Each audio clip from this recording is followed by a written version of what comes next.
my name's Angelo Spinazzola, 47 years old. Born and raised here in Cape Breton Island. I have two parents who are still alive, aging, but wonderful. And a brother who has passed on back in 2003, so I guess it's just me. 13-year-old daughter right now. Yeah, I live alone up here in St. Anne's Bay. Well, I have a dog, Django. I live with the dog. And yeah, I live a somewhat secluded life, but I get out when I need to get out, and I hit the road when I need to hit the road, which I'm about to do very shortly, in a few weeks. Head off to Nicaragua for a while, playing music and just meeting cool people and hanging out and eating good food and writing some music. Just getting outside of this box and put myself in another box. Yeah. So where are we right now? Up in my treehouse in St. Anne's Bay in Goose Cove. Treehouse is must be about 40 feet tall to the tip. We're up at about 30 feet here now. And it's two-level, multi-level treehouse. Built in when did I build this? I built this in 2010. I started building it in the winter, in January and February, which was really odd because we had to dig holes and we had to plant telephone poles. And we built it back then, and that was a big job. I started it in the winter. I mean, luckily that was one of the best winters we have had in years, snow-wise. I mean, I remember January 25th, it was grassy out there. Now it's a different story this year in the past 3 or 4 years. So would you kind of consider it a safe space for you? I mean, it's one of the safer places in the world for me, and that's probably why I built it. I built it, I thought, because I used to hang out on my roof to get views out at the bay and the harbor here and watch the storms blow in. I thought that was pretty incredible, and I thought, okay, I'm going to build a piece onto my house and build a lighthouse onto my house so I can get the view that I wanted. And after I realized it's going to cost between $60,000 and $70,000, I decided not to do that. And I was in Thailand for a while, and I saw those houses there on stilts, and that intrigued me. And I just thought, you know what? I'm going to go home and I'm going to build a treehouse, almost like a fire tower, but it's called the Altar in the Sky. It's built of timber frames. All these timbers were hand-hewn, hand-built by my brother, Carlo, who passed away in 2003 due to suicide. So probably a huge part of the Altar in the Sky, and the Altar in the Sky is titled, after I built it, I just came up with the name as paying tribute to my late brother, because he's still here with all of his woodworkings. He was going to build a house over in that mountain over there. He already had it all finished and piled up, and I went over and had a look at the beams, and they were starting to rot. I actually gave the beams away to a woodworker in Cheticamp. He took the beams, and he got a job in Toronto and packed his family up and left and went to Toronto. And the beams were in a shed. Once again, they were not being used. So I called him and said, can I take them back? And I did. I went up and I got him. He said, all right. Got the beams, brought them back, stuck them up here in the treehouse. And this is where they're living now, and where I come to write music, to entertain, to hang out with friends. Lots of music has been played up here. We've had bands perform in the first level to entertain people outside. There's 80 people and tents and lots of big parties up here. I'm a firm believer of celebration of life and death, I guess. As we're here, I guess this is a celebration of maybe his death, and that's what I think anyway. I mean, there's a lot of reasons I built it, but I'm just now finding out that there are a lot of reasons why I built it 6 years later. I'm starting to go, oh, I probably built it for this reason, because I don't really know yet, but I do know what makes me feel good, and this place makes me feel good. So who was Carlo? He was quite a character. He was an entertainer. He was a musician. He was a poet. He was a writer. He was a sculptor. He taught school. He just did everything. I mean, he was a pretty wild and amazing character. He was a hitchhiker, hitchhiking across Canada a bunch of times, touring with his guitar and sleeping under highway bridges and stars and... Yep, and he was a star. I mean, he was a star, and to this day, like he died in 2003. He committed suicide up in the Dene Reserve up in Alberta, where he was teaching the First Nations people. He was schizophrenic and he was bipolar. He lived on the edge. He being an artist of his ilk, which was multifaceted, he lived on the edge, and he died on the edge. You know, he was teetering on both worlds, and the other world seemed to be kind of hanging on to him a little stronger, and he couldn't shake the demons. And the demons got the best of him at the end of it, per se. He got swept away. So yeah, he was there now, whistling outside. Can you hear him? The guy was a superpower, and he still lives on in my heart for sure on a daily basis.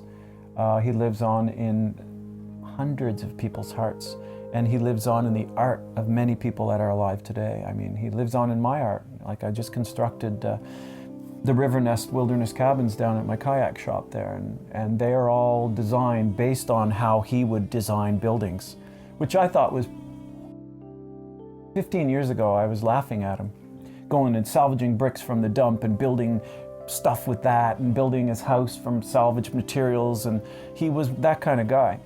He really influenced me. So when I build something, and I'm not really a great builder, but I try, when I build something, I build it with him in mind, because I thought he had really great taste.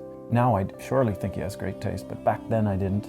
I thought, what do you mean? Why don't you go buy new stuff and it'll look, you know? That was like 15 years ago. Now I'm like, I'm all about the salvaging and dumpster diving, reusing old materials. Yeah, totally.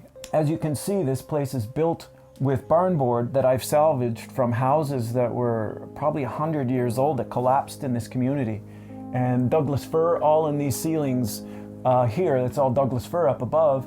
That was salvaged from a house that recently collapsed, but was back in like 1910. And the cool part in my mind is that I believe that wood retains energy and softens with energy. And these stories that I'm telling you here up in the treehouse, it's not the first time that this wood has heard stories in my mind. You know, and it was in the kitchen is where this wood was, and that's where people gathered, and that's where people talked and told stories and played music and ate. It was the warmest room in the house. So all of this wood up here has stories that it has retained and is retaining more stories as I'm telling them now. I mean, everything, these big beams here, there's two beams in this building that aren't Carlo's, this one and that one. And those beams, they housed the Silver Dart, which was the Alexander Graham Bell built that for the first flight in I guess, the British Constitution or Monarch, whatever they would call it. It was, these beams housed that. So Alexander Graham Bell was actually in that building, because this is the original beams that housed it, and the Silver Dart, the original Silver Dart was there. And those beams housed it. So Graham Bell was in talking, and this wood was there and picking up his vibrations of his voice, and now it's here. Now the ironic part of that is that Alexander Graham Bell used to hang out in St. Anne's Harbor and Bay. He used to have a little houseboat, and they'd tow him out, they'd unhook him, and he would float down, and he'd float right down to Englishtown. And then they'd go down, they'd hook him up, and they'd tow him back in the steamer and bring him back, and then he'd go back to Benbrio where he lived. All of these boards up here were the boards off of the boat. These ones here with the holes in it were the boards off the boat that was the steamer called the Lorraine. That's Graham Bell's connection, and that's Graham Bell's connection, and that's where he hung out to think. I don't think about like the connections between Graham Bell and that piece of wood and that piece of wood. But when you're up here long enough, lying in the bed that will come down eventually, you think about a lot of things, and that's this space for me is a place to think and create and design in my head, and the only thing I can hear today is the wind, you know, and the view is spectacular. I mean, You know, and yeah, it's winter time, but you know, it's still warm in here. Beautiful. And beautiful. And when the leaves are off the trees, you can see around you like 360 panoramic of wilderness, mountains that people in the community said they've never seen in their life. Those mountains back there. People said, I've never been high enough to see those mountains.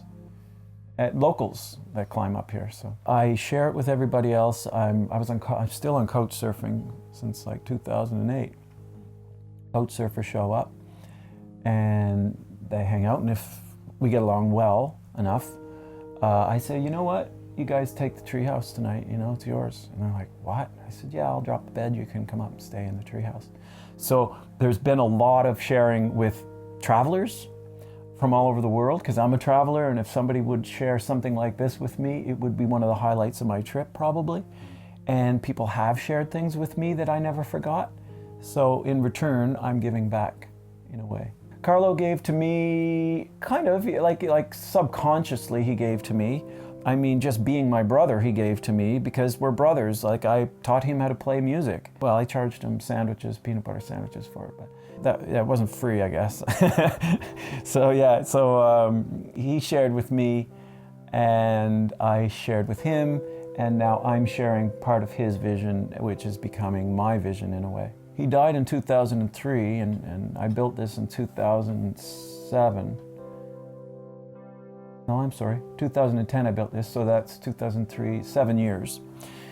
There's a lot that went on in that time, I'll tell you. There was a lot of recalculating and trying to figure out who the hell I am and what the hell I am and where the hell I am and what the hell am I doing? Why the hell am I doing it? And there was a lot of things going on during that time. There was a divorce in there, and shortly after the suicide, the divorce, you know, the suicide definitely put me in a bubble for 2 full years, where I was enclosed and nobody could enter the bubble. Nobody could come within a foot of that bubble, because I was protecting myself, because I had to, because I needed to. There was no question. I was pretty lost and hurt and angry and confused, but I had to truck on. I definitely had to truck on, so I had to do things that were pushing me outside of my limits and my boxes. One being this tree house. I mean, I'm not such a great builder, but I put my hand to it and friends helped me out and we did it. There's a lot of hiccups along the road. You know, my parents had a hard time with it all too. We were just trying to regroup and refigure. Yeah, between those 7 years, there was a lot of things that happened. I probably won't go into too much detail on all of them, but there was a lot of earth-shattering things that happened, not just the suicide, but other things, you know. Things are going pretty smoothly for a change, which I know is not going to stay like this for long, because it never does, right? It's always in motion. There's always stuff in motion. I just am learning how to deal with it a little bit better. And I find that now I'm dealing with things much better through art. Like I just made 3 stained glass windows for these cabins that I'm building. And I was quite free. It was very freeing. I was in a shitty mood, and I get into the building of the stained glass things, and it freed me from the nasty headspace of the day. And it helped out a lot. And so I play a lot of music, so I teach music as well. So I'm teaching now, so that's taking me into that world. I'm playing music, I'm traveling, stepping outside of the box. So since the suicide and since the divorce, which were 2 biggies, 2 big smashes. I was getting sued at one point, that's another big one. More biggies. Anyway, yeah, let's leave them back there for a bit. But so yeah, I mean, I think I'm in a good place now, finally. Do you think this treehouse is helping that? This treehouse, oh yeah, oh God, yeah, man. This brings a lot of joy to me to come up here. And I come up as much as I can, and in the summers I drop the bed, I open the door, and I try to find time to just come up and lay here. If somebody releases a new record and I want to hear it, I take it up here, and there's a stereo up here, and it's built into here, and a car stereo built into here with a remote control. And I come up, I lay in the bed, and I listen to the stereo of this new record of my friends who make music, and hear it for the first time in the treehouse, and the sound up here is phenomenal. So I get to hang out here and listen to the music, open the door, and just lie down, have a drink of wine. It's pretty sweet, you know, and I enjoy sharing this with other people too. Like, I want other people to experience that. Sometimes when people come here, I'll say, pick your favorite album. I got lots of music, and they pick an album, and I say, okay, go on up and take this with you and this, and then put on some music, and just, you have the place to yourself for the next couple hours. Just see what you think. A lot of times they have some pretty earth-shattering experiences where it's like, whoa, I've never heard that in the music before. You know what I mean? I listened to Deep Purple Machine Head for the 100,000th time up here, but I haven't heard it for like six months, and I cranked it up and I laid on the bed, and I was hearing stuff in that record that I never even heard it back in the late 80s, mid 80s. Well, there's no phone. There's no internet in here. I try not to do that. That'd just be sacrilege in a way. I try to keep it, I mean, there's power up here, and there's heat up here, and there's solar power and stuff, and solar power through the windows. But yeah, I want it to be that way. I don't want a telephone to ring up here. It totally takes you out of your headspace. I find that if I have my phone and I'm in a headspace and I get a text message, it will pull me right out of that place into somewhere else where I have to think about something I may not want to think about at that given moment.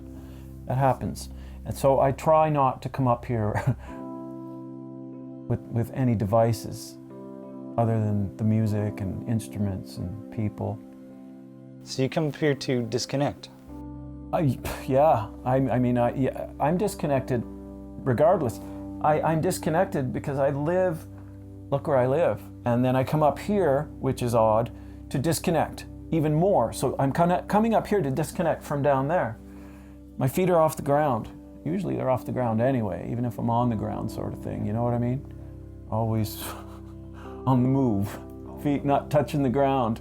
Don't want to stay there too long. I'm pushing my own boundaries, and my health is probably affected by it, which I know it is, by just running too fast. So I come up here, I can't run. I can't run anywhere. What can you do up here? You can listen to music, you could write, you could read. I have a few other things I do up here, which figure out yourself. So tell me about the Blue Room. Well, I authored a book on my brother. Before he died, and many years prior to that, he was very interested in doing a book. Gifts to the Gutter, he called it.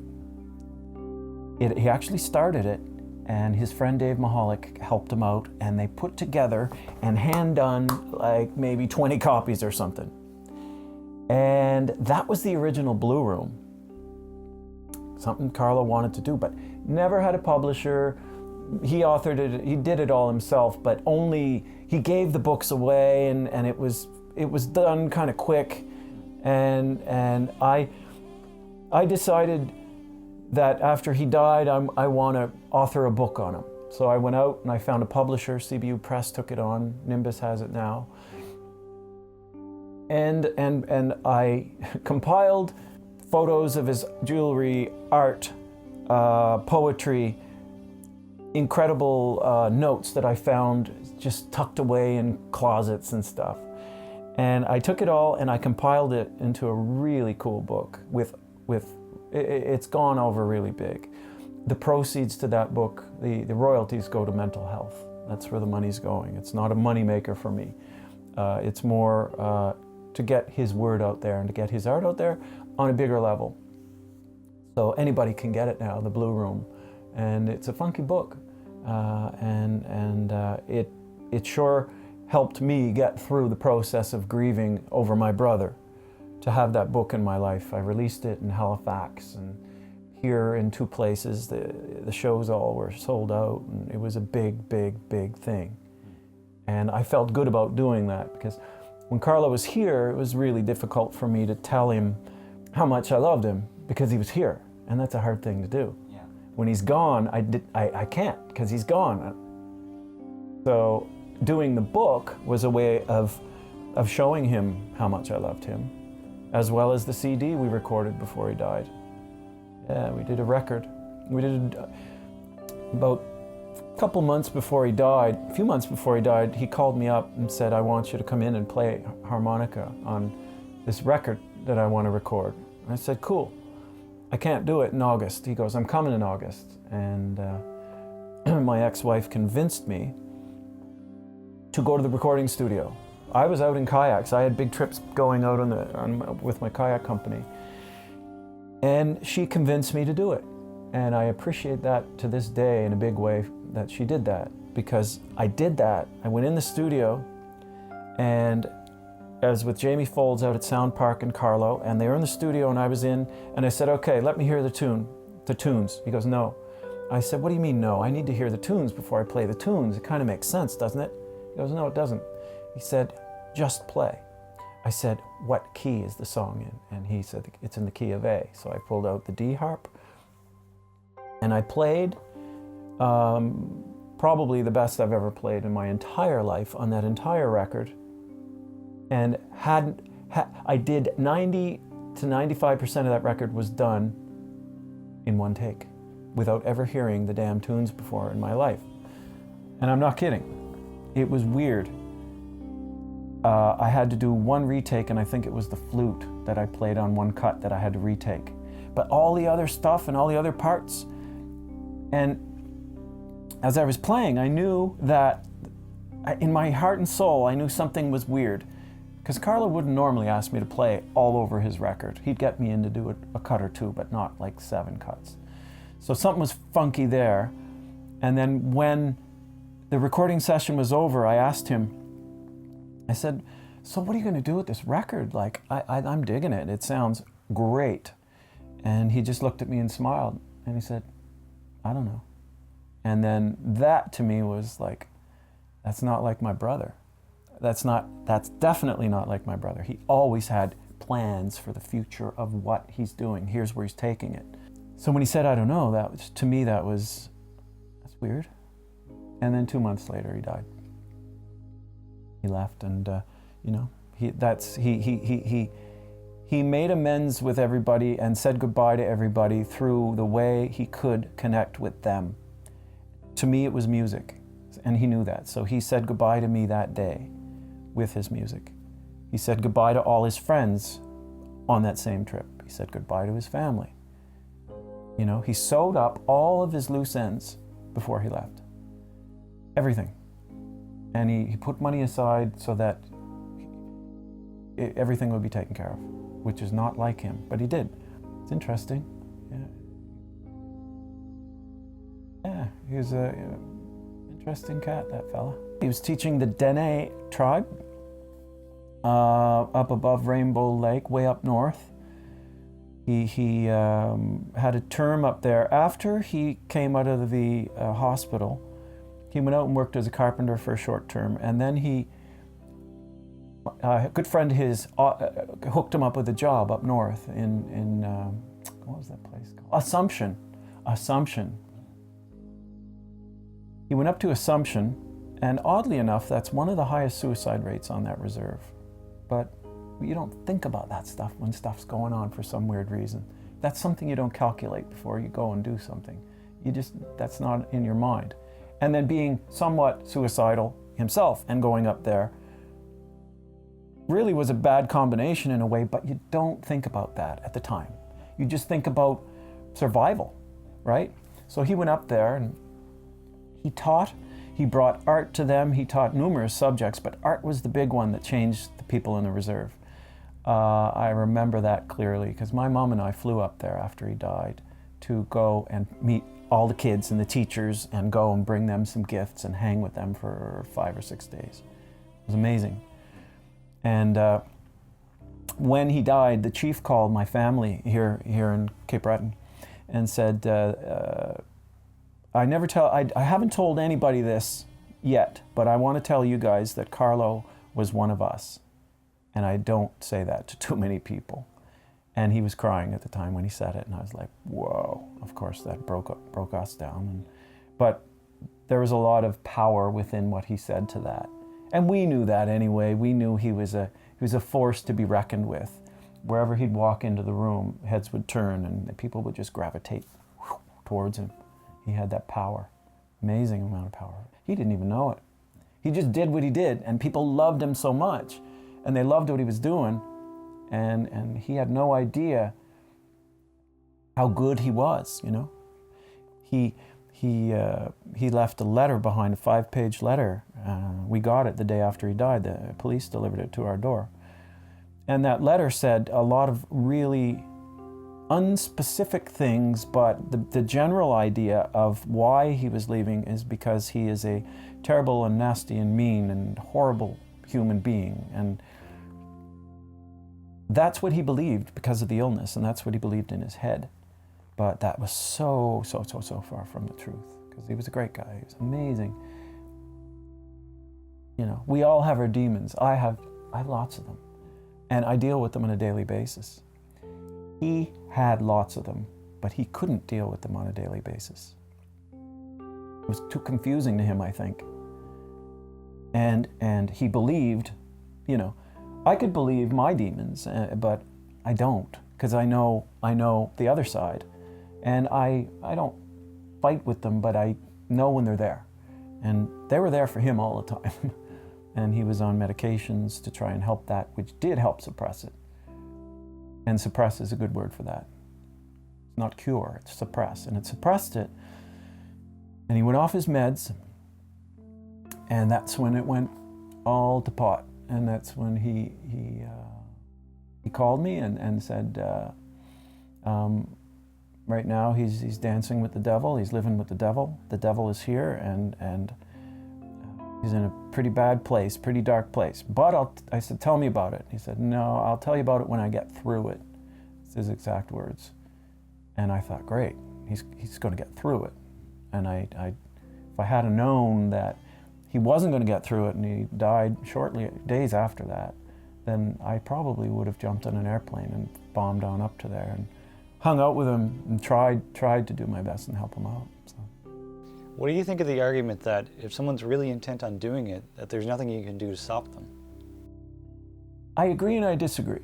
I agree because there are certain people who will be that way. Carlo was one of them. If he said he's going to do something, he's going to do it, no matter what. I know people who have attempted suicide, who are doing it, but only because they're reaching out for help. He was the kind of guy who said he's going to do it, and he's going to do it. I would be the same kind of guy. If I'm going to do it, I'm going to do it, but there are people who need help, and this is their way of saying, please help me, and this is how I'm asking for help. I am very serious about this. Like, that's what I think they're thinking, you know? And one of these times it just might happen and I might actually do it. You know, I find that there's a kind of two different types of people.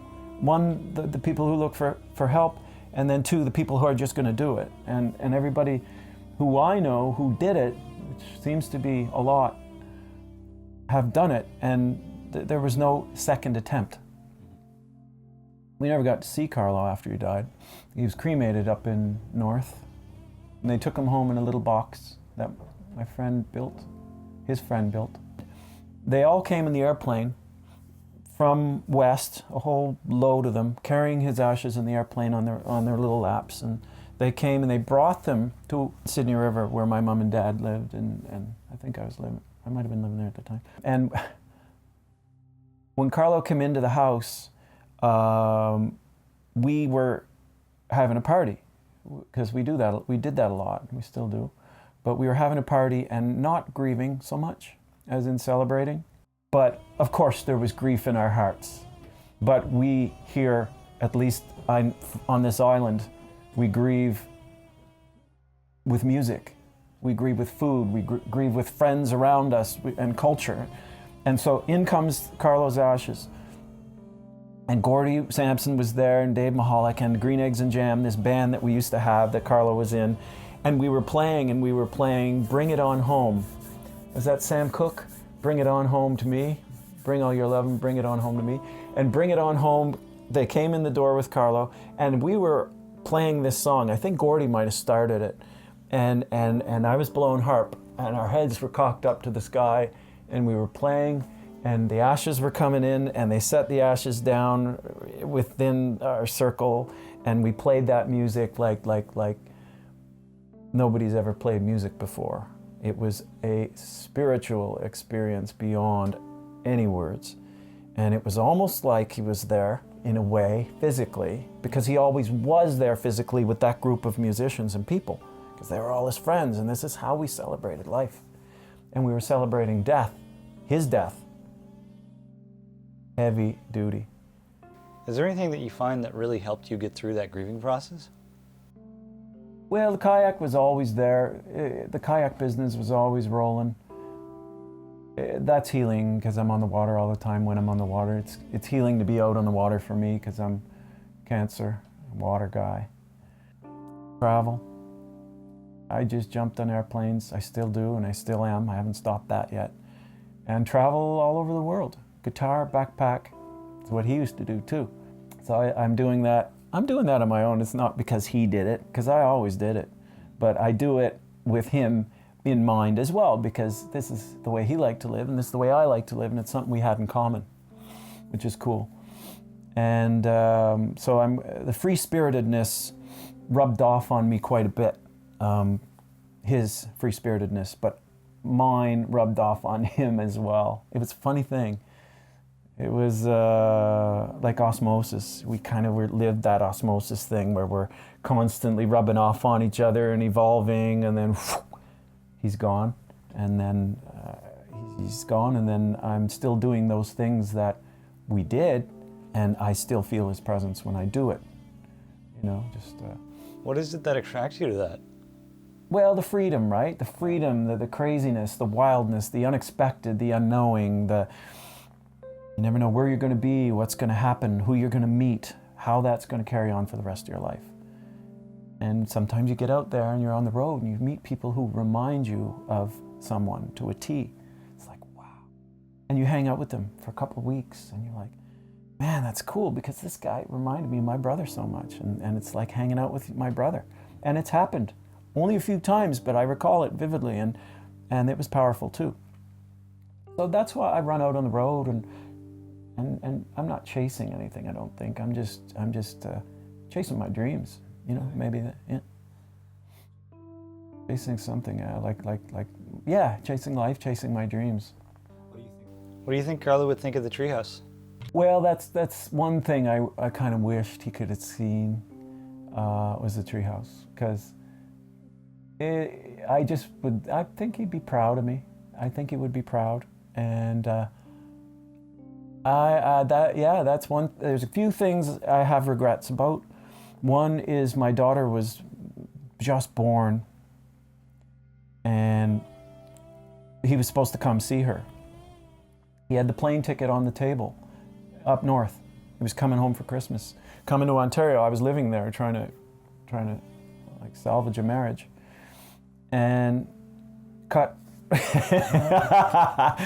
No, it's the truth. You know, I was trying to salvage a marriage, so we went away and tried to make things work. And Carlo ended up buying a ticket to come spend time with us in Ontario, and never made it. And that's one thing I regret, is that he didn't get to meet my little girl, which he was really excited about, and wrote a song called "The Unborn Child" when my ex now was pregnant. He wrote this song called "The Unborn Child," and that's one of the tunes I played on the record. And the last cut in the album was the flute tune. And so that was kind of sad. Him seeing this would have been cool, you know, and there's lots of other little things that had to show up all the time, but that's a couple of big ones for me. and just to see, you know, what's going on in my world right now, kind of good things. Teaching the First Nations children. That's what he was doing. And now that's what I'm doing. And I was like, I never dreamed I'd be doing that in a billion years. And for some weird reason, I don't know how it all happened, but he obviously passed me the feather and said, here you go, after he died, somehow. And this opportunity arose, and I ended up, I'm there 6-7 years now teaching songwriting in First Nation schools. That's what he did, taught art in First Nation schools. And now that's what I'm doing, so it's like, okay, your turn. You're kind of subconsciously influenced by him all the time. Yeah, sometimes it pisses me off too, you know. Sometimes it does. It's like, all right, that's enough, you know. I want to do my own thing. I don't want to Exactly. But I am doing my own thing, and that's the thing. My way. And he did it his way. So it's a little different. But it's still sort of the same philosophy, same job. In the end. Well, the end is not, I mean, the end isn't here yet. No. Definitely not today. Are you still adding? This? Oh, kind of, like there's been additions and repairs, and I'm painting it now since it's been standing up here high in the sky. The weather is kicking its butt outside. You know what I mean? Oh, I can hear the wind. Do you hear the wind howling? I got a leak up in there, and now I have to climb up on the roof on that little ladder, and it's very sketchy up there, and try and figure out where that damn hole is. I can't figure it out. It's been 2 years. I'm going to have to peel that whole ceiling off. There's a little leak there. And the squirrels like it, and the bats love it. There's some bats up in the corner there. And I see them coming out once in a while when I'm up here. If you're quiet and you're just lying here, a lot of times I've seen like eagles and hawks and ravens and fox, coyote, deer, bear, everything. Because you're up, you can see. You got the 360, so you can see everything happening. I've seen a lot of wildlife up here. There's been a lot of wildlife in here too. I remember one time the door was open, and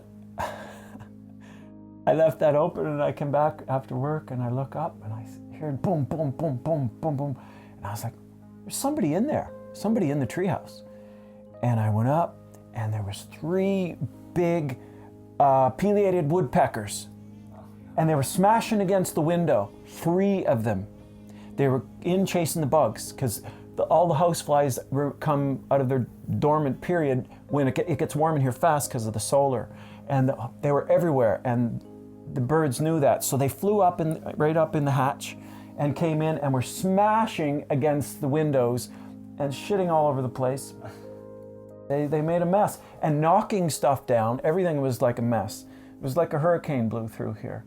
And then we grabbed them, and we managed, they're big birds. We grabbed them and we managed them to get them out and throw them out the door, and off they flew away. But there's hummingbirds up here, and birds and bats, and what else?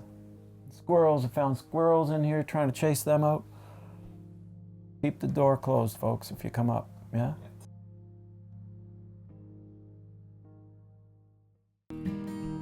As soon as I met Angelo and I heard his story, I knew that if there was ever anyone that could really communicate to somebody what it takes to repair yourself after you experience a tragedy, it was him.